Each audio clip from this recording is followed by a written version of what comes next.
I just said, just sing it to me 3 times, top to bottom. Don't punch in. Don't edit anything. Just sing it the first time just normally. The second time, give me about 10% more gas, more emotion. And on the third one, now that you already have 2 in the bank and you know you've got it, on the third one, just go nuts. Just get loose and go crazy. And that's always the one I use.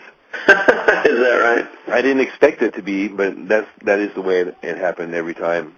Once they're confident that they have a couple in the bank and they can just kind of cut loose on the third one, it's always the best one, because I'm looking for fire and passion, not perfection. I want it to be raw and real, and I want it to actually make a record of a performance, to record a real performance that I can say that was him singing that day.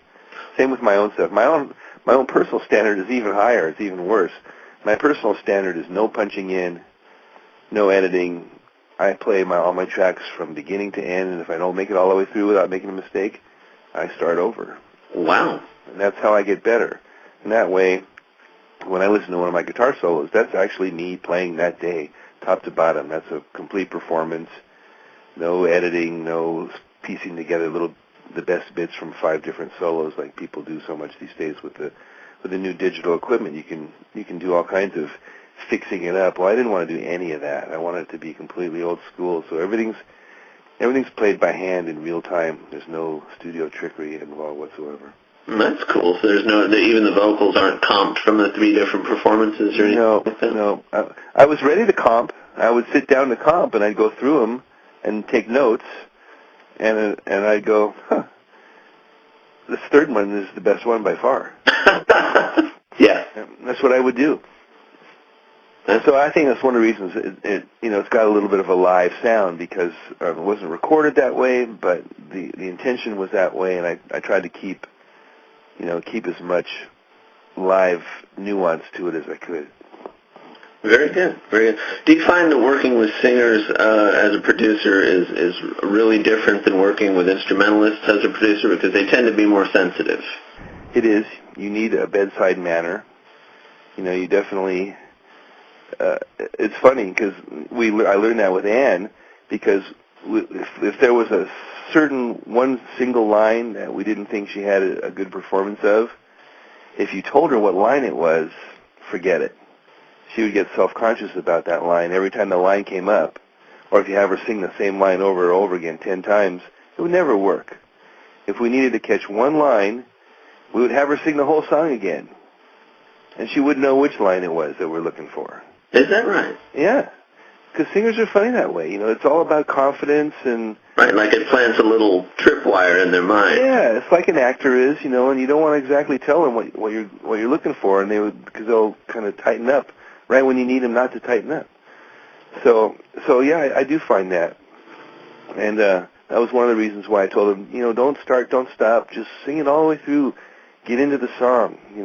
I mean, with Ann, when she was singing the vocal, you couldn't stop the tape when she's in the middle of, like, if she did a line you didn't like, you couldn't stop it, because she'd get so into the performance and so into the moment singing that if you stop it, it's just like, it's such a rude, it's shocking almost to her. So we would just let her sing from top to bottom, and I learned that's usually the best way to get a good vocal from somebody. Let them sing the whole song and get into the performance. Very cool. Very cool. Now, how has computerized recording changed the way that you do approach recording? I mean, you're not using the comping and all that, but how has it changed your general approach to producing? Because you came up when it was reel-to-reel, really. Yeah. Well, the machines are different. We use digital machines, but I don't think it's changed my personal way of recording hardly at all. I still do it pretty much the way I've always done it. Yeah, I still use some of my vintage amps and guitars, and I don't think it's changed that much. I think when you mix, sometimes now there's a few things you can do mixing-wise that were hard to do back in the old days. I mean, back in the old days, you had to have like 5 people, with everybody has one hand on a knob or 2 knobs, and we'd all have to mix, and we would mix the song section by section because there was just too many moves. Where nowadays the computer will remember your moves, so if you change a little level, it'll stay that way. Right. Every time. So all you have to do is keep refining till it's done, and the memory really helps you. That's about the biggest change, because it used to be so difficult to track all these different parts and make everything perfect all the way through. We'd have to mix the song in sections and actually cut chunks of tape together of all the finished sections to make a master. But now you don't. Now you have memory. Now you come back, you take a tape home at night, and when you're driving home, you go, oh gosh, that one guitar there is a little bit loud. So you come in the next day, and all you have to do is fix that one little guitar. You don't have to start from scratch. Right, I got you. Yeah. Like we used to do. So mixing is different, but for me, recording is still exactly the same.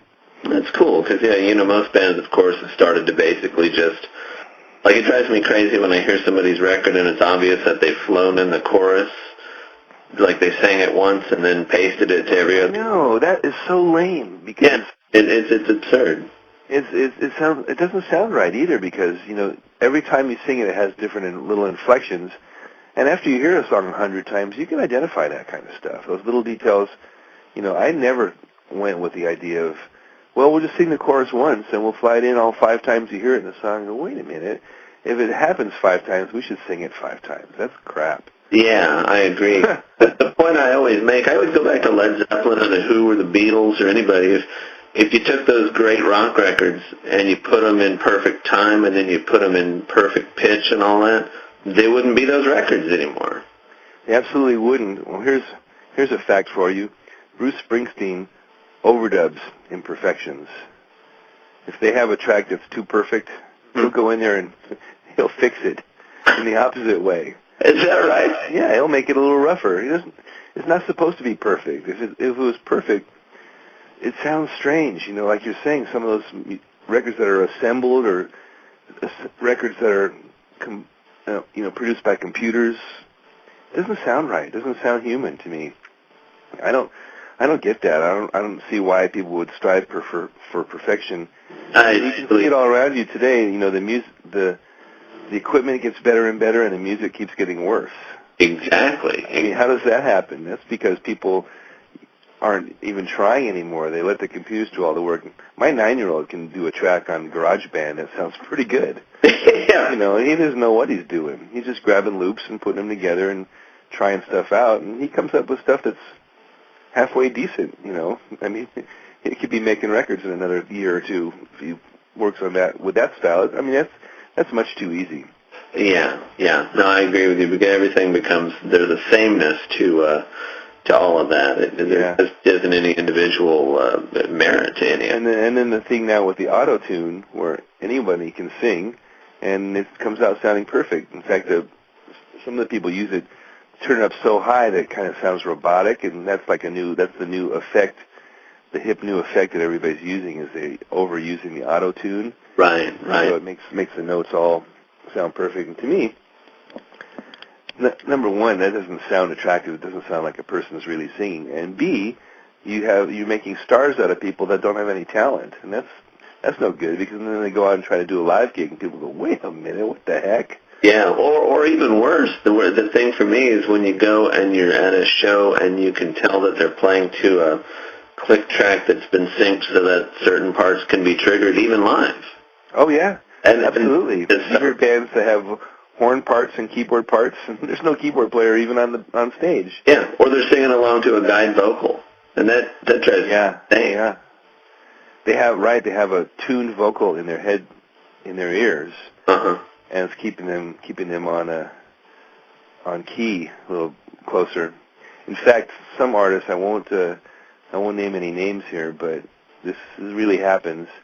They have the whole show on tape, and if they're singing fine that night, you hear them live. But if they're not having a good night, they mix down the live microphone, and up comes the tape. Yeah. Or if it's a dance number where you would be so out of breath that it's physically impossible to dance like that and sing at the same time, you're not hearing them sing. You're watching them dance. Right. So, which is fine. It's fine for like a Vegas show, I suppose. But for rock and roll, that's not rock and roll. Yeah. No, I couldn't agree more.